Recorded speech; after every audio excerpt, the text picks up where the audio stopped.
Bibliotecas Humanas, un espacio para la recuperación del patrimonio humano, bibliográfico y oral.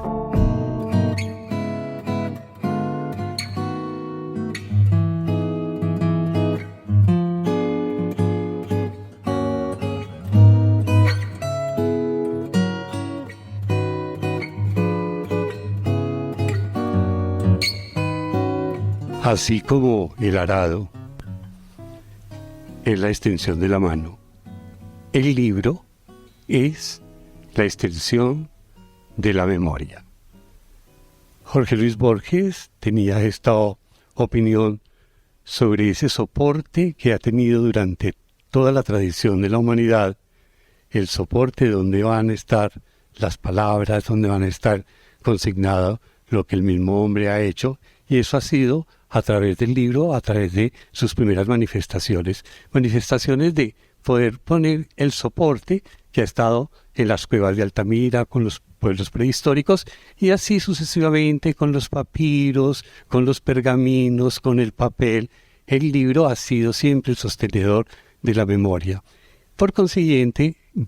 es muy amable poder estar en esta biblioteca, en la hemeroteca, donde está consignado tanta memoria de Pereira. Soy José Fernando Marín, el Flaco, y vengo a hablarles de algo que para mí es muy significativo y profundo porque formó mi vida en Pereira y la formó en el sentido del arte. Y la entidad que se preocupó de esto fue una entidad que se llamó la Sociedad de Amigos del Arte. La Sociedad de Amigos del Arte nace bajo la premisa primera de ser eso, amiga del arte. Los señores y señoras pereiranas tomaron esta idea, entre ellos el doctor Carlos Dreus Castro, el doctor Nacianceno Marulanda, fueron como los impulsadores de la generación de este espacio de la cultura que durante más de 50 años fue el faro que iluminó la cultura de Pereira y que la irrigó y se preocupó por transmitirla, por difundirla, por promoverla. Es decir, Amigos del Arte empezó a generar y a hacer lo que hoy se llama con mucha familiaridad los gestores culturales. Entonces fue una gestión cultural promovida por los pereiranos para traer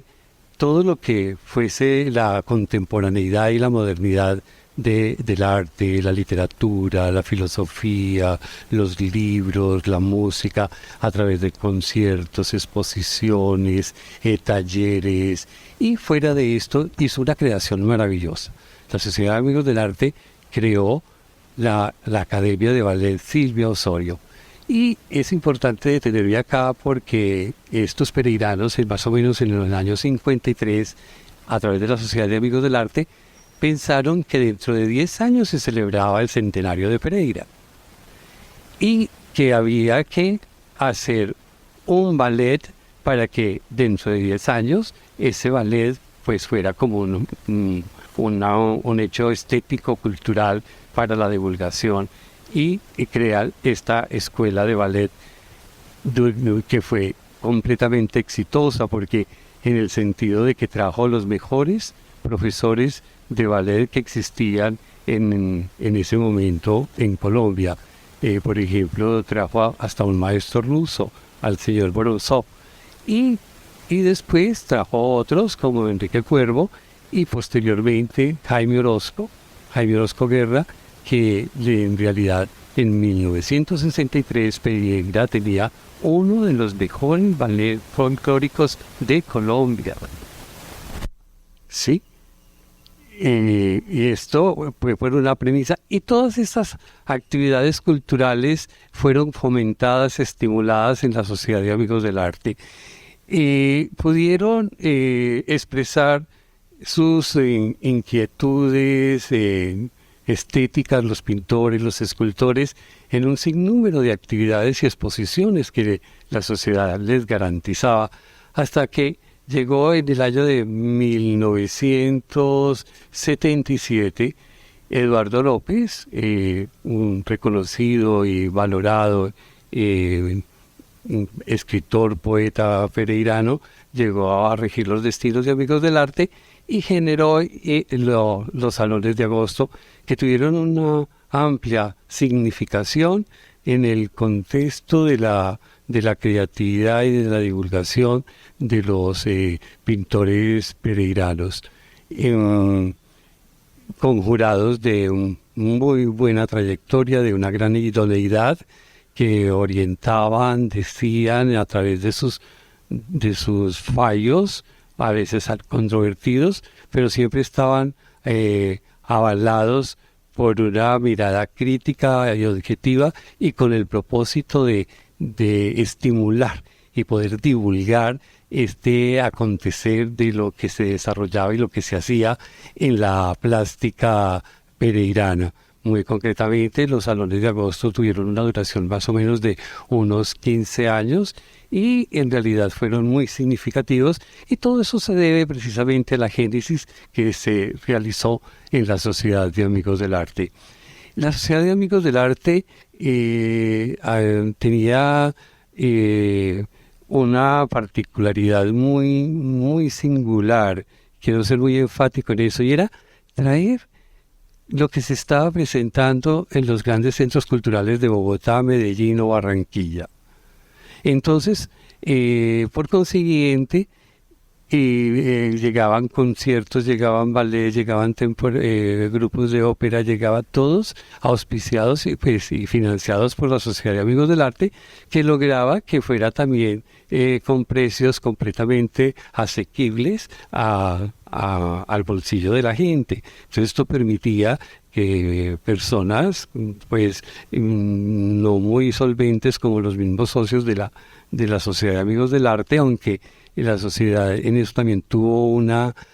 singularidad y una especial deferencia y un acto de inclusión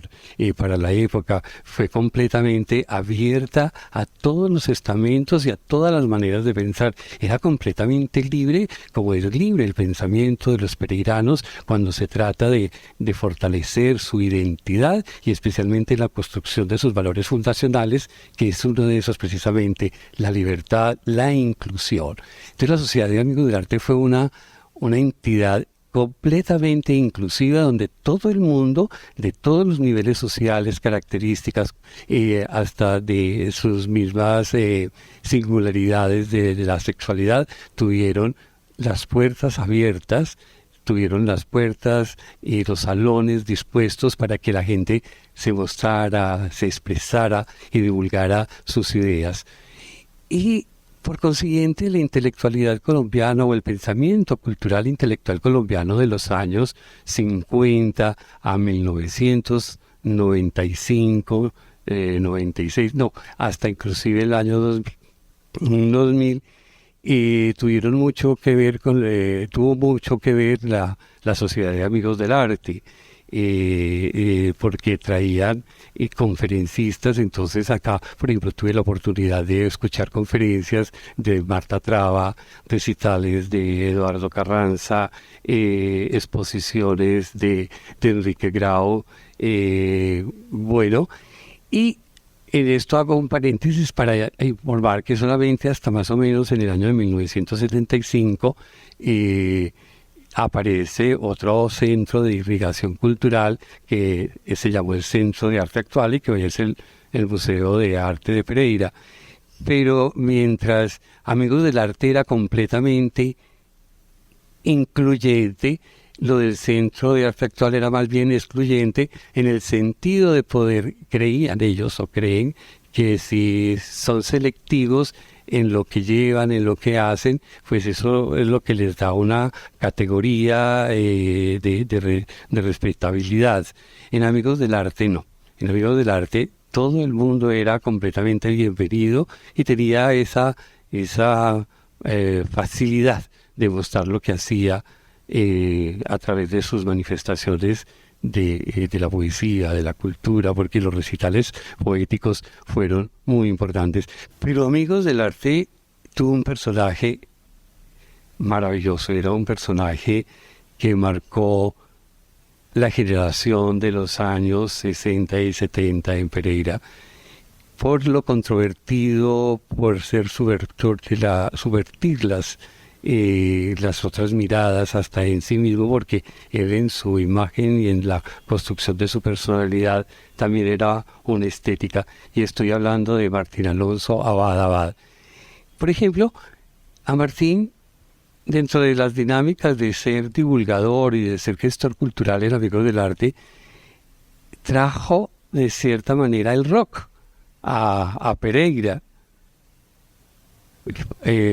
Auspiciaba y patrocinaba y traía grupos de rock a Pereira, y los jóvenes de aquellas épocas pudieron disfrutar, conocer y asimilar toda esa manifestación cultural que significó y que alteró toda la conducta del comportamiento social de la ciudad, que fueron los años 60 y los años 70, y quizás en esa década fue donde tuvo mayor esplendor la Sociedad de Amigos del Arte. Y las exposiciones que se daban en el Museo de Arte Moderno de Bogotá, en la Tertulia de Cali, y los museos de Antioquia y Medellín, y todas esas exposiciones que eran itinerantes, especialmente de los pintores y escultores latinoamericanos, venían también a Pereira, porque eran expuestos en Amigos del Arte.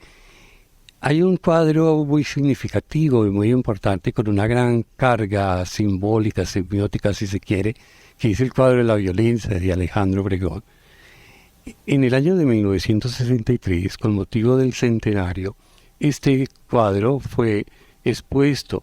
en la calle 19, entre carrera séptima y octava, en el almacén del señor Gustavo Ángel. Hay que tener en cuenta que este cuadro el año anterior había obtenido el Premio Nacional del Salón Nacional de Arte en Colombia. Y por la época en que este cuadro se realiza, pues se volvió muy simbólico y muy significativo, porque fue precisamente ese momento oscuro de la violencia en Colombia, y Alejandro Obregón lo expresa de una manera icónica, semiótica, con un gran valor para la historicidad de las cosas, y estuvo expuesto en Pereira, pudiéramos decir como arte público, ¿sí? Porque las vitrinas de la ciudad muchas veces se volvían vitrinas de arte público a través de las múltiples ocurrencias que tenía Martín Alonso Abad Abad para divulgar, promover y estimular la creatividad y la sensibilidad de los pereiranos. Ese momento de Amigos del Arte fue verdaderamente importante y significativo, porque fue un gran impulsador y por consiguiente innovador de la contemporaneidad en nuestra ciudad. Pero otro personaje también muy significativo e interesante, y que con otros matices y otras sensibilidades, fue Eduardo López Jaramillo. Eduardo López crea, como dije anteriormente, los salones de agosto, y también porque se forma también una concatenación, una sinergia cultural en la ciudad, a través ya de las primeras oficinas de promoción y divulgación del arte, creadas precisamente por el estímulo y por la mirada de Amigos del Arte. Entonces que las Secretarías de Cultura del Instituto de Cultura del Departamento, en el sentido de Risaralda, y la Corporación Biblioteca Pública, en el sentido de Pereira, que estuvo también dirigida por Julián Serna. Esa dupleta de Julián Serna y Eduardo López fueron muy significativas y muy importantes para poder comprender y significar y valorar lo que es la cultura hoy en día en Pereira, porque dieron todas las raíces y toda la manera en lo que hoy estamos recibiendo los pereiranos, ¿sí? La creación de la Secretaría de Cultura, el espacio de Libros y Tejada, es decir, toda la manera como Pereira hace su cultura sus raíces fueron muy profundas y muy sólidas porque nacieron de las iniciativas de un alcalde, Gustavo Orozco Restrepo, y a través de Eduardo López y de Julián Serna Arango. Entonces se permitieron como la unión y la fusión de recursos, y por consiguiente se hacían festivales internacionales de teatro, festivales nacionales de teatro, departamentales, municipales, y en la ciudad, presentación de la Orquesta Sinfónica de Colombia, es decir, toda la actividad cultural que inundaba nuestro país en esta contemporaneidad, en esta modernidad, en la construcción de ese recuerdo cultural que somos hoy, se lo debemos a la Sociedad de Amigos del Arte. Por consiguiente, me ha parecido a mí que hay como un manto de olvido, hay un manto de no recordación ni de valoración de una entidad que fue tan extraordinaria, tan maravillosa, y con esa que supo traducir y expresar y sentir y manifestar el sentido de los pereiranos, que es la sensibilidad a promover y a divulgar de una manera incluyente todos los valores que enaltecen el espíritu, que nos hacen la construcción de una ciudad maravillosa, amable y cordial y querida, la querendona Pereira. Gracias, mil gracias por haberme escuchado. Les habló José Fernando Marín Hernández, que según Cavisa formó parte de la Biblioteca Humana de Pereira.